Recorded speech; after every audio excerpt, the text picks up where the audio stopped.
ഞാൻ ഇങ്ങനെ ഒരു ക്ലാസ് എടുത്തിട്ട് കേളകം പഞ്ചായത്തിൽ ഒരു മെമ്പർ ഒരു ദിവസം രാവിലെ എന്റെ വീട്ടിൽ വന്നു. ഞാൻ ചോദിച്ചു, എന്താ നിങ്ങളെ ക്ലാസ് കേട്ടിട്ട് എന്റെ ജീവിതത്തിൽ ഒരു ഗുണമുണ്ടായി. എന്താ? ഞാനും പഞ്ചായത്ത് പ്രസിഡന്റും തമ്മിൽ തമ്മാമ കണ്ടിട്ട് മിണ്ടാത്ത കുറെ കാലായി. യോഗത്തിന് പോവും, മുഖത്തോട് മുഖം നോക്കൂല. ഞങ്ങൾ ചെറുപ്പത്തിൽ ഭയങ്കര കമ്പനിയായിരുന്നു. പക്ഷേ പ്രസിഡന്റ് സ്ഥാനം ഓന് കിട്ടിയേ ഞാൻ ഓനോട് മിണ്ടില്ല. നമ്മൾ തർക്കായിരുന്നു, മിണ്ടലില്ല. അപ്പൊ മിണ്ടണമെന്നുണ്ട്, പക്ഷെ മിണ്ടില്ല. അപ്പൊ ഓൻ മിണ്ടിയാ ഞാൻ മിണ്ടാന്ന് ഞാൻ വിചാരിച്ചു, ഞാൻ മിണ്ടിയാ ഓൻ മിണ്ടെന്ന് ഓൻ വിചാരിച്ചു. നിങ്ങളെ ക്ലാസ് കേട്ടപ്പോ ഞാൻ വിചാരിച്ചു എന്നാ പിന്നെ മിണ്ടിക്കളിയാ. ഞാൻ ഫോൺ എടുത്ത് ഡയൽ ചെയ്ത് ലാൻഡ് ഫോണില്, എന്റെ നമ്പർ കണ്ട അവൻ എടുക്കൂല.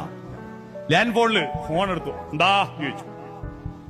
ആരാ? അപ്പൊ ഞാൻ പറഞ്ഞു, ഇന്നതാ ആളാ. എന്താ വിളിച്ചേ? ഒരു വല്ലാത്ത ഒച്ചത്. എനിക്കിന്നോട് സംസാരിക്കണം. ഞാൻ അങ്ങോട്ട് വരട്ടടാ എന്ന് ചോദിച്ചു. എന്റെ സാറ് നിങ്ങൾ പറഞ്ഞ എല്ലാം മുറിഞ്ഞുപോയി. അവൻ എന്താ പറഞ്ഞെന്നറിയോ? ഇങ്ങോട്ട് വരണ്ട. 10 മിനിറ്റ് കൊണ്ട് ഞാൻ എന്റെ വീട്ടിലേക്ക് അങ്ങോട്ട് വരും.